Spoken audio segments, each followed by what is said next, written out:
央视报道称，近日一名江苏盐城的渔民在与船员出海打鱼的时候，捞到一个奇怪的人造装置。这位渔民感到有些不对劲儿，将这个奇怪的装置交给了有关部门。经鉴定，这竟然是一艘境外无人潜航器，并且其负责在我国近海进行间谍活动。实际上，渔民捞起境外间谍装置已经不是第一起了。在去年年初的时候，就有11位江苏渔民因打捞数个境外潜航器等间谍装置，并将其上报给有关部门，而获得了国家的奖励与表彰。央视记者也表示，江苏、浙江、广西、海南等多地渔民都有打捞过境外间谍装置的消息。这也说明境外分子对我国沿海的间谍活动十分猖獗。而这些间谍装置的危害在哪儿呢？在我国海上力量日益强大的今天，境外势力已经很难用侦察船之类的明显目标搜集我国近海的情报。于是，这种隐蔽的专用于收集情报的间谍型无人潜航器应运而生。此前，美军测试了多种新型无人潜航器，其下潜深度能达到1000米，而且美军的无人潜航器预估有4000多套，并且多为监听型，遍布全球各个海域。除了美国人，据获悉，日本在无人潜航器上每年的投入也能达到10亿美元。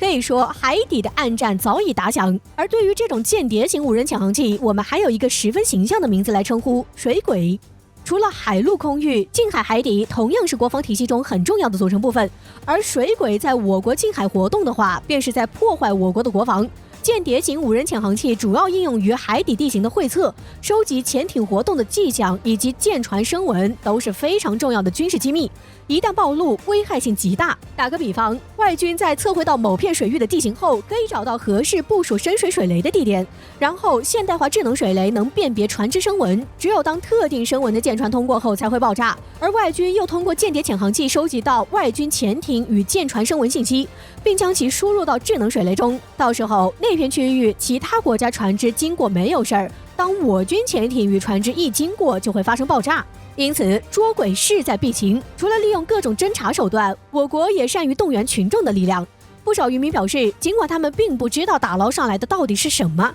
但当地相关部门早就开展相关讲座，让渔民明白一网下去可能就立大功，上交国家，即获重奖。这也正是让群众积极参与反间谍作战中来。由此，我国的渔民成为境外间谍的一大克星，常常让境外间谍多年努力白费。这类事件其实也告诉我们，间谍活动很可能就藏在我们身边，有时是让人防不胜防的。因此，对于普通公民而言，在日常生活中同样需要提高自己的防间谍意识。与间谍斗争，保护国家机密与安全，需要每个人的参与。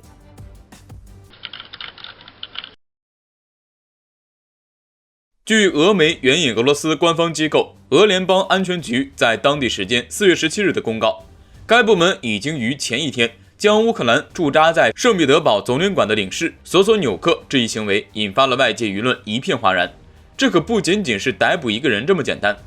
按照国际惯例来说，一国外交人员入驻通常是双方友好关系的象征。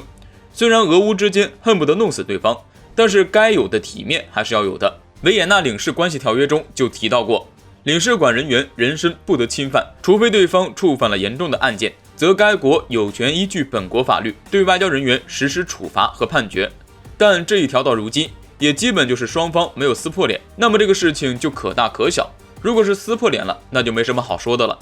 需要注意的是，按照俄媒的说法，在俄罗斯安全部门逮捕乌克兰驻俄领事的当天，乌克兰驻俄领事曾经秘密会见了俄罗斯的一个神秘人物，并与之存在金钱往来。在搜查过程中发现，乌克兰驻俄领事通过用金钱收买的方式，从神秘人手中收买俄罗斯官方的一些人员数据资料和内部安排情况报表等，这种行为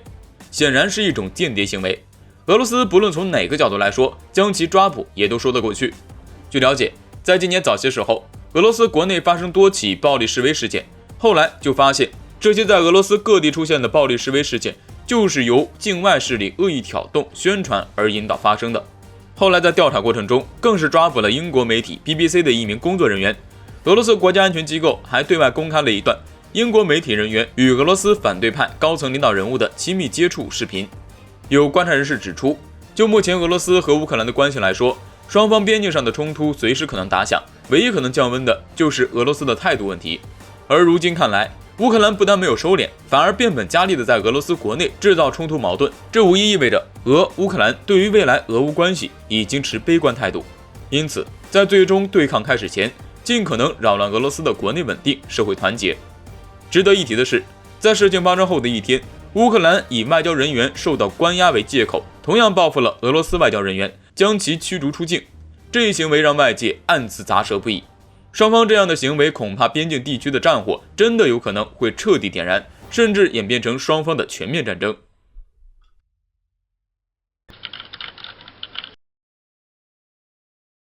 最近，日本首相菅义伟和美国总统拜登在白宫会晤，虽然会晤行程安排极为紧凑，并且简约到一顿只有一个汉堡，还是没吃下肚，但是双方依然在对待中国问题上发出了联合声明，称将会在必要时刻使用武力威慑中国，逼中国和平解决问题。说实话，明明台海问题是中国内政，但是某些国家为了压制中国不择手段，还对事实真相颠倒黑白。如今美国在后面挑拨，日本跟着打前锋，就连澳大利亚也想和美日结成联盟来当这个搅屎棍，怕不是没打痛。据环球时报消息，近日澳媒披露一位匿名的澳大利亚军方官员的独家报道，称澳军将会针对中美在台海爆发战争的情况做出最坏的准备，澳政府将会使用武力介入台海，配合美国行动逼华和平解决台海问题。从澳媒披露的消息来看，澳大利亚军方面对台海局势可能会派出的武力威慑方案中，将会包含潜艇、海上侦察机、空中加油机、大黄蜂战斗机等。也有澳大利亚国防官员证实，这些计划已经在拟定过程中了。而这个拟定的预案中，大致可以概括为两类，一种是后勤和情报工作，一种就是正式作战工作。也就是说，澳军队穿河台海是必然的行动了，为美日提供后勤支持，到提供战力支持，亦或者是已经准备自己亲身上阵，都安排的妥妥帖帖。虽然最近的新闻上很少出现关于澳大利亚的重大事件，但是澳大利亚一直以来针对中国表现的还是挺明显的，只是最近被中国的经济制裁搞得有点萎靡，所以才消停了一点。但是澳大利亚针对的决心从来都没死心，这回美日一联合搞事，澳大利亚可不就得跳出来。不过中国三轮经济制裁竟然也就让澳大利亚萎靡了一阵，就再次对中国跃跃欲试，这是想要中国动真刀子了。太平洋岛国研究中心首席研究员于雷就对此表示，目前中澳关系已经停滞了，如果澳大利亚不仅不缓和两国关系，而是继续对中国动武，那么必将面临灭顶报复。说实话，澳大利亚本身军事实力就不如中国，还想一而再再而三地对中国出手，就算再好脾气的人也要生气了。三轮经济制裁澳大利亚看不清楚，那么如今总该要看清楚了。和美日抱作一团，那就要做好被一刀切的准备。